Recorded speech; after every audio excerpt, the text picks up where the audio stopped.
Hello everyone, now we are going to discuss about the pollination.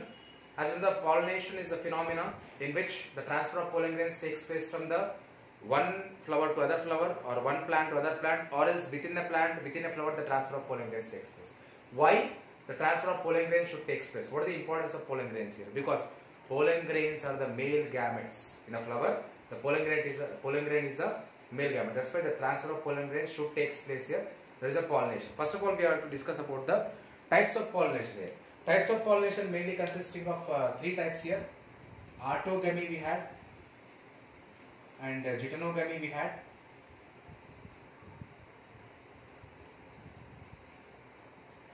Geitonogamy we had. Then xenogamy we had. Three types. Autogamy, geitonogamy, then xenogamy. Autogamy is a type of pollination in which what is happening here? Transfer of pollen grains takes place within the flower, right? From the anther of the same flower to the stigma of the same flower. That is the autogamy here. Autogamy always favors the self-pollination. They always favors the self-pollination. We can take the example as oxalis, right?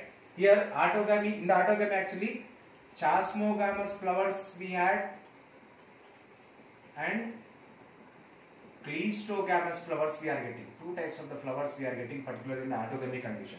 Chasmogamous flowers, it means what actually? These are the flowers which are open. They can open, right? And their anthers and the stigma are exposed here. That is the chasmogamous flowers we are saying.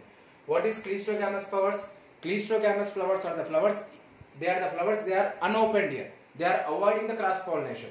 They are avoiding the other flowers' pollen grains to enter into it here. That is the cleistogamous, right? Autogamy always favors what? Self-pollination only.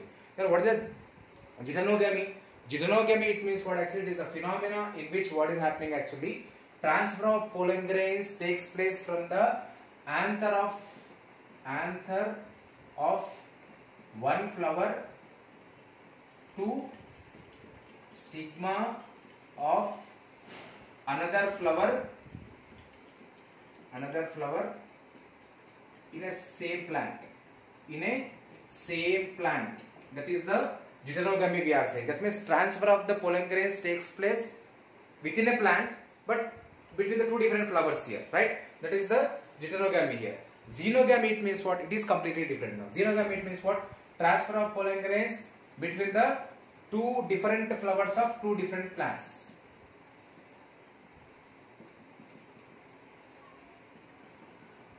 Flowers of different plants.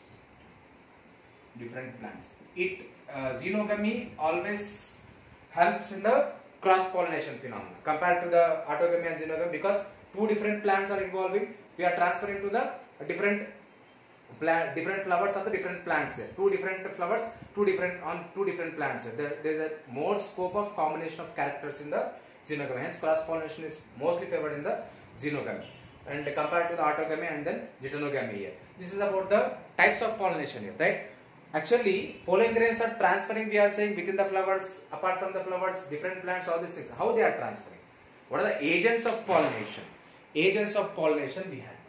Agents of pollination, it means what? That means which agents are carrying the pollen grains here. Agents of pollination, again mainly consisting of what here? Particularly hydrophilus we have. Hydrophily, or phylus or phily we can take. Hydrophily, then anemophily,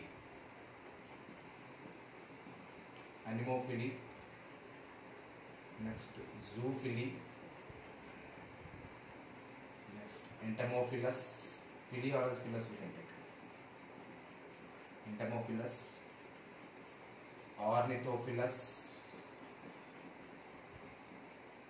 Chiropterophilus,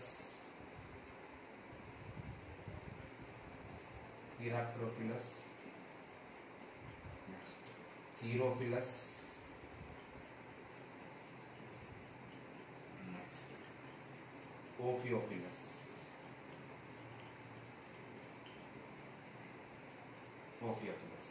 Particularly here, different types of the agents of pollination we are taking. Phylus and phily both are same here. Don't confuse here. Hydrophilus, it means what actually? Hydrophily, it means what? Through water. Transfer of pollen grains through water we are calling as what? Through water we are calling as a hydrophilus. Here in the hydrophilus again, epihydrophilus we had. Epihydrophilus, that means transfer of pollen grains up to the surface of the water. Epihydrophilus we are calling. Example we can take as a Vallisneria. Vallisneria. Then hypohydrophilus, transfer of pollen grains into the lower levels of the water, inside the water, right? That is the hypohydrophilus. Example we can take in the seagrass plants, seagrasses plants here. Then anemophilus. Anemophilus, it means what? Transfer of pollen grains through wind. We can call as a anemophilus. Mostly in the grass plants, by the anemophilus only pollination takes place. Then zoophilus, it means what? Actually name itself indicate transfer of pollen grains to the animals. We are calling as a zoophilus particularly. Entomophilus, it means what? Transfer of pollen grains through the insects. Different type of insects we can take here, right? That means mainly we can take as a honeybees we can take, then butterflies we can take. That means different types of the insects we can take in the entomophilus here, right? This is the entomophilus. Example we can take as a hibiscus. In the hibiscus, the transfer of the pollen grains takes place to the insects. Ornithophilus, it means what? Through birds. Through birds. The transfer of pollen grains through birds, if it is take place, we are calling as what? Ornithophilus. And the examples we can take as a hummingbird. Hummingbird is responsible for the transfer of pollen grains, and sunbird. Both they are responsible for the transfer of pollen grains between the flowers. Then Chiropterophilus, through bats. If the pollen grains transfer through the bats, we are calling as what? Chiropterophilus we are calling. And if Thyrophilus, it means what? Large animals. The transfer of pollen grains to large animals like squirrels, rodents, primates, lemur, large animals. The transfer of pollen grains to the large animals we are calling as Thyrophilus. The common animals we are calling as what? Zoophilus. Then Ophiophilus, it means what?